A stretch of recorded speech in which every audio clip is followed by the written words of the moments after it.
नमस्कार, अपना बिहार देख रहे हैं आप और मैं हूं आप सबके साथ अनूप। सबसे पहले बात बेखौफ हुए बदमाशों की। पटना में बेखौफ अपराधियों ने एक बार फिर पुलिस को चुनौती दी है। अपराधियों ने राजीव नगर में फाइनेंस कंपनी के स्टाफ से 1,96,000 की लूट की घटना को अंजाम दिया। विरोध करने पर अपराधियों ने यहां फायरिंग भी की। फिलहाल पुलिस पूरे मामले की छानबीन में जुट गई है। तो देखिए, मैं राजधानी पटना में कैसे बेखौफ हो गए अपराधी। पुलिस को बार बार चुनौती दे रहे हैं अपराधी। अपराधियों ने राजीव नगर में एक फाइनेंस कंपनी के स्टाफ से 1,96,000 की लूट कर ली है। जब विरोध किया कर्मचारी ने तो यहां पर अपराधियों ने फायरिंग भी की है। समस्तीपुर जिले के बीजेपी के जिला मंत्री वीरेंद्र पासवान के साले लाल बाबू पासवान के साथ एक और शख्स की हत्या कर दी गई। रविवार की रात से ये दोनों लापता थे। वारिस नगर के रतवारा से दोनों का शव बरामद किया गया, जो बोरे में बंद था। फिलहाल पुलिस मामले की छानबीन कर रही है।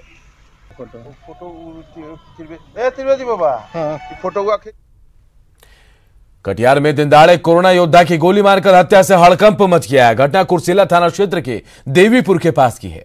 कोड़ा प्राथमिक स्वास्थ्य केंद्र में लैब टेक्नीशियन का काम करने वाले मोहम्मद शमीम अख्तर तब अपराधियों की गोली के शिकार बने जब वो अपनी बाइक से ड्यूटी पर जा रहे थे। अपराधियों ने शमीम पर 5 गोलियां चलाई, जिनमें से 2 गोली सिर के पास लगी। फिलहाल पुलिस हत्या के पीछे की वजह जानने की कोशिश कर रही है ताकि अपराधियों के गिरबान तक जल्द से जल्द पहुंचा जा सके। ये लोगों ने बताया है कि इनके द्वारा ईमानदारी से कार्य किया जा रहा था। गांव में भी ये काफ़ी पॉपुलर थे। सभी बिंदुओं पर हम लोग साक्ष्यानुसार कार्रवाई कर रहे हैं। मॉनसून की पहली बारिश के बाद उत्तर बिहार में जल संसाधन विभाग के साथ ही जिला प्रशासन अलर्ट हो गया है। तटबंधों पर कटाव को लेकर फ्लड फाइटिंग की खास तैयारी की गई है। बाढ़ से पहले कटाव की आशंका वाले स्थानों पर फ्लड फाइटिंग सामग्री का स्टॉक किया जा रहा है। बांधों और तटबंधों पर 24 घंटे अभियंताओं के साथ ही सुरक्षा बलों को भी तैनात किया गया है। जहां जल संसाधन विभाग के अभियंता मॉनिटरिंग कर रहे हैं, तो वहीं जिला प्रशासन की टीम निगरानी में जुटी है। बगा के एसडीएम विशाल राज ने बगा के गंडक नदी तटबंधों का निरीक्षण कर और अभियंताओं को कई निर्देश दिए हैं। कार्य थे वो पूरी तरह से जो भी वर्क लिया गया था वो सारे कार्य कंप्लीट कर लिए गए हैं। अभी हम लोग जो भी संवेदनशील स्थल थे जहां पर कटाव को देखते हुए थोड़ा सा ज़्यादा सुरक्षा रखने की ज़रूरत है, वहां पर हम लोग लगातार निरीक्षण कर रहे हैं। और यहाँ पर जो आवश्यक कार्य थे, जैसे यहाँ पर हम लोग तटबंध को सुरक्षा को लेके जो भी आवश्यक कार्य करने थे, जितने जियो बैग्स यहाँ रहने चाहिए, जितने मटेरियल्स वहाँ रहने चाहिए, सभी का हम लोग व्यवस्था चेक कर रहे हैं। उसमें कोई कमी नहीं रहनी चाहिए, उसको लगातार। बिहार विधान परिषद के नए कार्यकारी सभापति के रूप में अवधेश नारायण सिंह को नियुक्त किया गया है। अवधेश नारायण सिंह दूसरी बार विधान परिषद के सभापति नियुक्त किए गए हैं। इससे पहले 2012 से 2017 तक अवधेश नारायण सिंह ने सभापति का पद संभाला था। इस खबर के सामने आने के बाद अवधेश नारायण सिंह के आवास पर उन्हें बधाई देने वालों का तांता लग गया। उनकी चुनौतियों को लेकर उनसे बातचीत की हमारे सहयोगी रवेश नारायण ने। अभी आने वाले दिन में नोटिफिकेशन भी हो गया है, विधान परिषद का सदस्यों का चुनाव भी होना है और उसके बाद शुरू होगा। आपकी चुनौती बढ़ेगी और दूसरी बार आप पद संभाल रहे हैं, कैसे? नहीं, पहले भी चलाने का अनुभव है। सबको साथ लेकर के हम लोग चलते हैं और पूरा वह निष्पक्ष भाव से चलाते हैं, इसलिए पक्ष विपक्ष दोनों खुश रहते हैं। पिछली बार भी हुआ इसी तरह और इस बार भी ऐसे ही होगा। उसमें तो स्वभाव में नहीं बदला है और रास्ता भी नहीं बदला है, वही है। इसलिए उसी तरह से चलेंगे, सबको मिला कर सबका विश्वास लेकर के चलेंगे। और ये पद भी ऐसा है।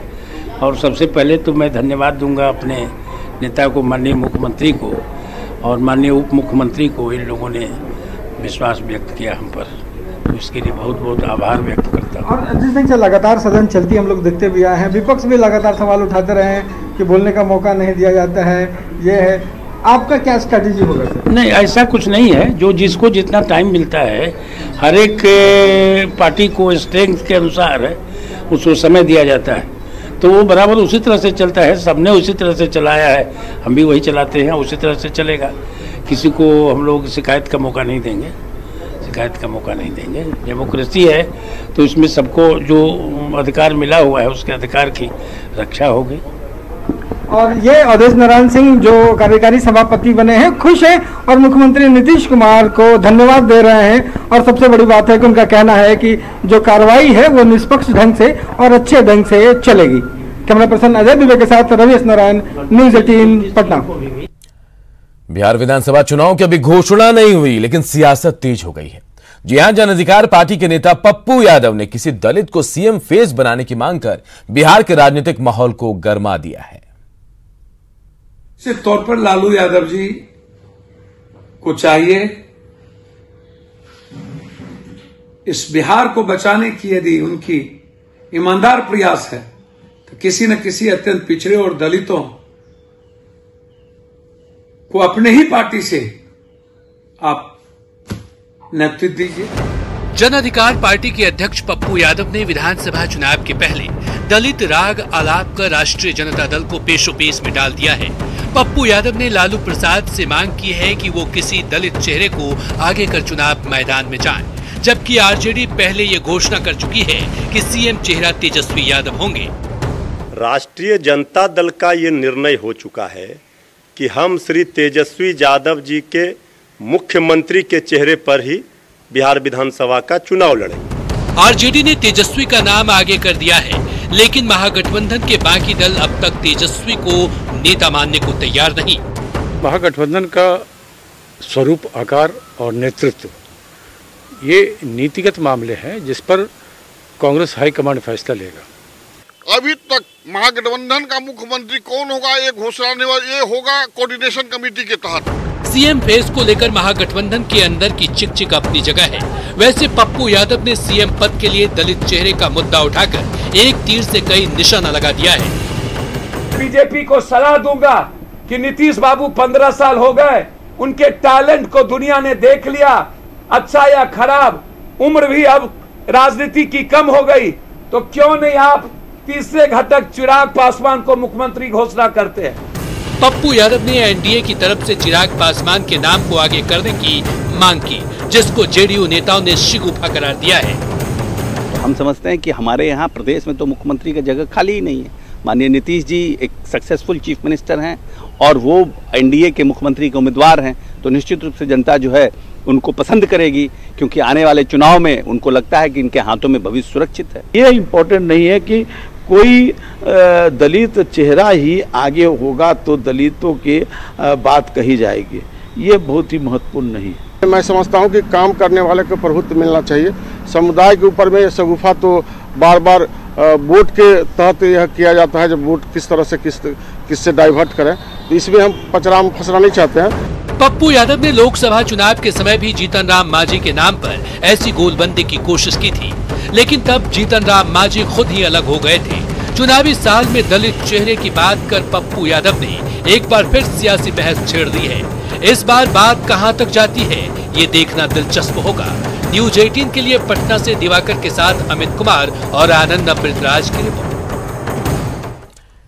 नेता प्रतिपक्ष तेजस्वी यादव ने आज एक बार फिर दोहराया कि आने वाले दिनों में जेडीयू के अंदर भगदड़ मचेगी।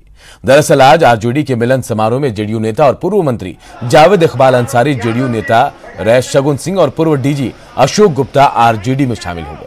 पार्टी कार्यालय में आयोजित मिलन समारोह में तेजस्वी यादव ने एक बार फिर सीएम नीतीश कुमार पर जमकर निशाना साधा। कहा कि विधानसभा चुनाव में आरजेडी सभी जाति और धर्म के उम्मीदवारों को टिकट देगी।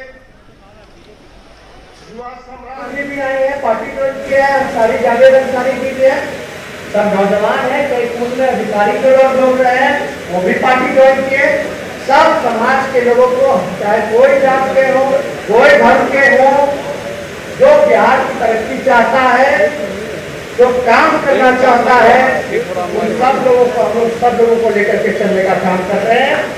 और जब भी चुनाव होगा, तो जब भी टिकट की बात आएगी तो राष्ट्रीय जनता दल सभी जात और धर्म के लोगों को। अभी तो लालू जी का दामन छोड़ के मैं लालू जी के साथ था, लालू जी के साथ हूँ। बीच में कहीं दिमाग मेरा खराब हो गया था, मैं गलती क्या था, मैं गलती क्या। देखिए, जावेद साहब को आज़ादी है, वो जिस पार्टी में चाहे जाएं, लेकिन उन्होंने एक सियासी पार्टी छोड़ करके एक कॉरपोरेट घराने में उन्होंने एंट्री मार रहे हैं। उनको सचेत रहना चाहिए कि यहाँ नीतीश कुमार जी ने उनको फ्री में मुफ्त में एमएलसी नॉमिनेट किया था, वहां उनको फीस भी देनी पड़ सकती है। बिहार में बीजेपी विधानसभा चुनाव की तैयारियों में जुट गई है। 17 जून से बीजेपी वर्चुअल तरीके से विधानसभा सम्मेलन का आगाज करने जा रही है। बीजेपी के नेता एक दिन में 10 विधानसभा क्षेत्र में सम्मेलन करेंगे। सम्मेलन को पार्टी का एक बड़ा नेता संबोधित करेगा। पथ निर्माण मंत्री और बीजेपी नेता कुर्नी विधानसभा क्षेत्र के सम्मेलन को संबोधित करेंगे और इसके लिए नंदकिशोर यादव ने अपने घर में ही वर्चुअल मंच का निर्माण कराया है। बड़ी संख्या में लोगों का इकट्ठा होना संभव नहीं है और इसके कारण से संवाद नहीं हो पा रहा है डायरेक्ट। तो हम लोगों ने लगातार लोगों से संवाद बनाए रखने का निर्णय लिया है और उसके लिए इस प्रकार के वर्चुअल रैली का आयोजन कर रहे हैं। हर विधानसभा के अंदर जो सोशल मीडिया का विभिन्न माध्यम है उसके माध्यम से जनता के साथ जुड़ेंगे और हम लोग अपनी यहां से अपनी बात कहेंगे। अनलॉक 1 में जब से राजनीतिक गतिविधियां बढ़ी हैं, तमाम पार्टियां अपनी रणनीति बनाने में जुट गई। इसी कड़ी में बीजेपी ने कोरोना संक्रमण से बचाव के लिए पार्टी के सिंबल को ही हथियार बना लिया। पार्टी के नेता और कार्यकर्ता कमल छाप वाले मास्क का उपयोग कर रहे हैं। कोरोना काल में लॉकडाउन के दौरान बिहार में राजनीतिक पार्टियों के दफ्तर बंद रहे। अनलॉक 1 होते ही तमाम पार्टियों के दफ्तर भी खुले और चहल पहल भी बढ़ गई। इस चुनावी साल में समय की कमी को देखते हुए पार्टी ने अपने तर्ज पर कार्यकर्ताओं का वार्म अप करना शुरू कर दिया, जिसके तहत बीजेपी ने एक नायाब तरीका इजाद किया, जिसमें पार्टी के नेता से लेकर कार्यकर्ता चेहरे पर लगने वाले मास्क पर कमल के निशान दिखने लगे हैं। एक एक कार्यकर्ता पीड़ित मानवता के साथ खड़े होकर के और उनकी पीड़ा दूर करने का काम किए हैं। और ये कोरोना वॉलेंटियर जो हैं, ये अपने चेहरे पर अगर मास्क लगा रहे हैं तो उसमें अगर कमल का फूल है तो ये उनकी एक पहचान है और उस पहचान के साथ जनता के बीच जा रहे हैं। निश्चित तौर पर हमें गर्व है कि हम भारतीय जनता पार्टी के कार्यकर्ता हैं और एक छोटे से छोटे कार्यकर्ता और बड़े से बड़े प्रधानमंत्री तक सिंबल हमारा धर्म है। हम इसको लगाकर चलते हैं। भाजपा महिला मोर्चा की कार्यकर्ताओं की माने तो कमल छाप मास्क पहनकर लोगों के बीच जाने से न केवल आम लोगों के बीच वह सकारात्मक संदेश दे पा रही हैं, बल्कि राजनीतिक लिहाज से बेहतर माहौल बनाने में भी सफल हो पा रही हैं। भारतीय जनता पार्टी का ये हम लोग दूसरों को सिखाएं कि भाई हम लोग भी मास्क पहन रहे हैं, हम लोग भी सोशल डिस्टेंसिंग कर रहे हैं।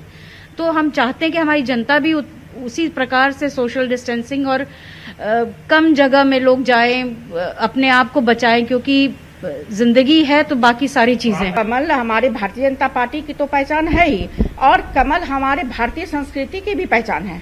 हमारे यहाँ लक्ष्मी की जो पूजा होती है तो बगैर कमल के फूल के बगैर तो होता ही नहीं है।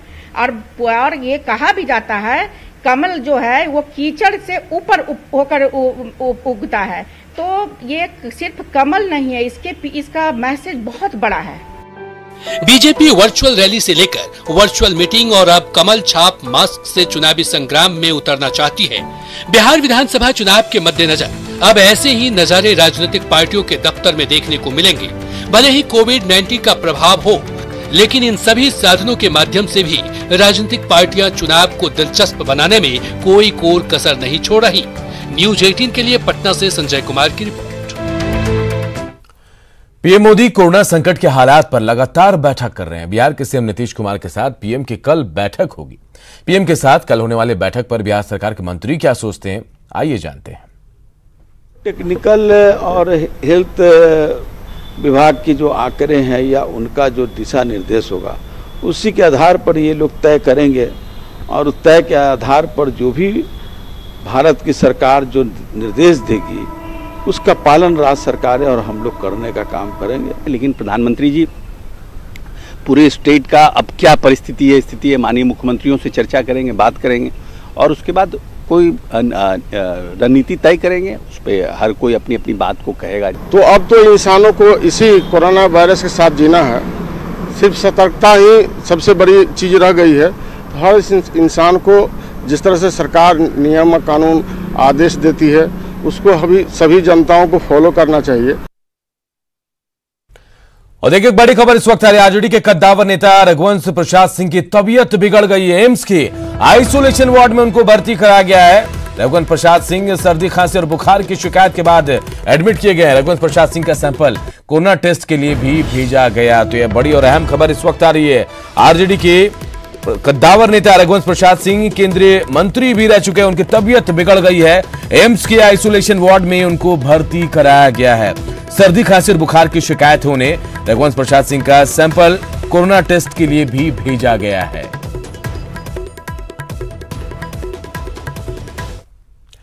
कैबिनेट से 1.5 साल पहले मंजूरी मिलने के बाद राज्य के सबसे बड़े अस्पताल पीएमसीएच के विकास के लिए शिलान्यास तक नहीं हो पाया। वर्ल्ड क्लास का दर्जा पाने के लिए इस अस्पताल का मार्च 2020 में ही इसका शिलान्यास होना था, लेकिन कोरोना महामारी ने विकास की रफ्तार पर ब्रेक लगा दी और योजना अधर में लटक गई। कोरोना महामारी से न सिर्फ जिंदगियों की रफ्तार धीमी हो गई है, बल्कि विकास के कार्यों पर ग्रहण लग गया है, जिसमें मुख्यमंत्री का ड्रीम प्रोजेक्ट पीएमसीएच भी है, जिसका अब तक शिलान्यास नहीं हो सका है। 1925 में स्थापित Prince of Wales Medical College को दुनिया का सबसे बड़ा अस्पताल बनाना था, जिसके लिए नवंबर 2018 में ही बिहार कैबिनेट ने बतौर मंजूरी भी दे दी थी, जिसके तहत 5,540 करोड़ की लागत से 5,450 बेड के अस्पताल बनाने की स्वीकृति प्रदान की गई थी। इसके लिए टेंडर प्रक्रिया भी पूरी हो गई, लेकिन शिलान्यास का काम पूरा नहीं हो सका। अस्पताल के अधीक्षक की माने तो कोरोना की वजह से देरी हो रही है कि पीएमसीएच को ये पहले से चल रहा है कि 5400 बेड का अस्पताल बनना है, जो कि इंडिया ही नहीं विश्व का सबसे बड़ा अस्पताल होगा। और इसके लिए जो और सब जो प्रक्रिया करनी है सरकार को, वो प्रक्रिया हो गई। चूंकि ये कोरोना का काल आ गया और लॉकडाउन हो गया, इसके कारण इसमें थोड़ा देरी है, मगर मैं समझता हूँ कि इसको बहुत जल्द ही हमारे मुख्यमंत्री के महोदय के द्वारा और स्वास्थ्य मंत्री द्वारा इसको धरातल पर लाया जाएगा। वर्ल्ड क्लास बनाने के बाद पीएमसीएच में न सिर्फ बेड की क्षमता बढ़ेगी, बल्कि अत्याधुनिक संसाधनों से अस्पताल लैस हो जाएगा। अस्पताल को वर्ल्ड क्लास बनाने का जिम्मा Bihar medical services and infrastructure corporation limited को दी गई है। प्राचार्य की माने तो अब तक शिलान्यास हो गया होता, लेकिन कोरोना की वजह से देरी हो रही है। कोरोना की वजह से, लॉकडाउन की वजह से जितने भी कार्यक्रम है उसमें ब्रेक लगा है, उसमें एक ये भी है। अधर में लग के ड्रीम प्रोजेक्ट को लेकर जनता भी मायूस है, साथ ही सरकार से नाराजगी भी, क्योंकि वर्तमान में पीएमसीएच की क्षमता महज 1800 बेड की है, जिससे मरीजों को काफी परेशानी झेलनी पड़ती है। 15 साल की सरकार में नहीं बना तो अब क्या बनेगा? अब तो चुनाव आ गया और सबसे बड़ा अस्पताल बनना था इसको, तब भी नहीं बना। अब बिहार में, और बिहार के लोग दिल्ली, बम्बई, पंजाब जाते हैं इलाज कराने, अगर यहाँ व्यवस्था हो तो क्यों जाएंगे? सरकार चाहेगी तब ना बनेगी। अब सामने चुनाव आ गया है, विधानसभा चुनाव का समय आ गया, अब विकास का काम क्या होगा? कोरोना में सब जनता मारा जाएगा। कोरोना महामारी ने सीएम नीतीश कुमार के सपनों पर मानो ब्रेक लगा दिया हो, तभी तो टेंडर होने के महीनों बाद भी वर्ल्ड क्लास अस्पताल के लिए अब तक शिलान्यास का काम पूरा नहीं हो सका है। अस्पताल प्रशासन को अब भी उम्मीद है कि जल्द ही शिलान्यास का काम पूरा हो जाएगा। कैमरामैन मनीष जुनेजा के साथ रजनीश कुमार, न्यूज 18 पटना। इधर सीएम नीतीश कुमार ने आज वीडियो कॉन्फ्रेंसिंग के जरिए करोड़ों की योजनाओं का शिलान्यास और उद्घाटन किया। सीएम ने गोपालगंज और पूर्वी चंपारण की सीमा पर गंडक नदी पर बने 70 घाट पुल का उद्घाटन किया। सीएम ने सासाराम बाईपास का भी शिलान्यास किया और रोहतास में बेदा से मोकर तक बाईपास का निर्माण होगा। वहीं सीएम ने लखीसराय बाईपास का भी उद्घाटन किया। इस मौके पर सीएम ने इशारों में बाहर ना निकलने के तेजस्वी यादव को इस आरोप का जवाब दे दिया, जिस पर तेजस्वी यादव ढोल पीटने की बात कह रहे हैं। हम तो पूरे गाइडलाइन का पालन करते रहे, तो गाइडलाइन का पालन कर रहे हैं, लेकिन अब ऐसी स्थिति में किस तरह से हो सकता है, अपने विशेषज्ञों से बात करके अब आगे कोई कार्यक्रम करना हो तो वहां हम लोग चलेंगे, तो हम लोग को ज्यादा अच्छा लगेगा। बिहार के प्रधान सचिव से मुख्यमंत्री का ये आग्रह जवाब है तेजस्वी यादव को। तेजस्वी ने सवाल उठाया था कि नीतीश कुमार 90 दिनों से सीएम आवास से बाहर नहीं निकले, उनको जनता की चिंता नहीं। सीएम ने इशारों में जवाब दे दिया, वो नियम कानून का पालन करते हैं, उन्हें अच्छा नहीं लगता इतनी दूर से उद्घाटन और शिलान्यास करना, अगर जाते तो और ज्यादा खुशी मिलती।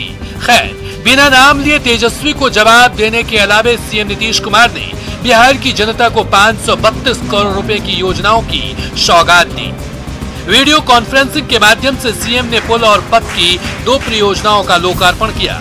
सीएम नीतीश कुमार ने मोतिहारी में गंडक नदी पर 263.48 करोड़ रुपए की लागत से बने 70 घाट पुल का उद्घाटन किया। इसके अलावा सीएम ने 146.31 करोड़ की लागत से बने लखीसराय बाईपास का उद्घाटन भी किया।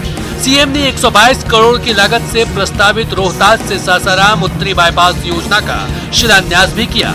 गंडक नदी पर बने 1440 मीटर लंबे 70 घाट पुल से सारण और तिरहुत प्रमंडल के 6 जिलों के करीब 40 लाख लोगों को फायदा पहुंचेगा।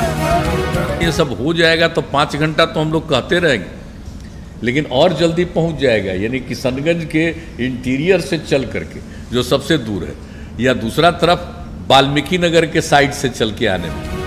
तेजस्वी विपक्ष के नेता हैं और उनका काम है आलोचना करना, लेकिन सच्चाई ये है कि सीएम वीडियो कॉन्फ्रेंसिंग के जरिए ही सही लगातार विकास कार्यों की समीक्षा करते रहते हैं। रवि एस नारायण के साथ ब्यूरो रिपोर्ट, न्यूज 18। और एक बड़ी खबर का रुख करते हैं। लद्दाख के गलवान घाटी में हुई झड़प में छपरा के सुनील कुमार भी शहीद हो गए हैं। परसा थाना के दिघरा परसा के रहने वाले थे सुनील के आवास पर प्रशासनिक अधिकारी पहुंचे हैं और खुद डीएम ने इस घटना की पुष्टि की है। तो देखिए एक और बड़ी खबर आ रही है। एक और लाल जो है बिहार का शहीद हो गया। लद्दाख के गलवान घाटी में झड़प में छपरा के सुनील कुमार शहीद हो गए हैं। परसा थाना के दिघरा परसा के रहने वाले थे सुनील। प्रशासनिक अधिकारी वहां पहुंचे और खुद सारण डीएम ने इसकी पुष्टि की है। और इस बुलेटिन में फिलहाल इतना है, लेकिन खबरें